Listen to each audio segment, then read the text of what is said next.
தெரிஞ்சு இப்போதுலேருந்தே மெசேஜ் போட ஆரம்பிச்சிருப்பானுங்க, நாளைக்கு அது நாளைக்கு இதுன்னு.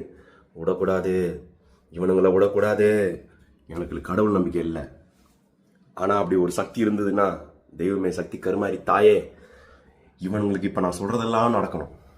பைக்கில் தான் கூட்டு போவானுங்க கெத்து காட்டுறதுக்கு, பிரேக் அடிச்சுனே போவானுங்க. போலீஸ் பிடிக்கணும், இவனுங்களை கெஞ்ச உண்ணும், காசு பிடிக்கணும், விடக்கூடாது. அந்த தடைக்கு மீறி அவன் ரூமுக்கே போயிடான்னு வச்சுக்கோங்க. அந்த 175% எப்படி 175% நாசமாக போவானுங்கல்ல. ரிசப்ஷனிஸ்ட் இருப்பான்ல கீழே, அவன் எக்ஸ்ட்ரா காசு கேட்கணும். No sir, we here booking sir, நீ எதனா சொல்லி அவன் எக்ஸ்ட்ரா காசு கேட்கணும். அந்த தடையும் மீறி அவன் மேலே போகிறான்னு வச்சுக்கோங்க, ஆரம்பிப்பான். கதவை தப்பால் போட்டு உள்ளே போவான், பட்டுன்னு கரண்ட்டு போகணும், இருளோன்னு ஆகிப்படும்.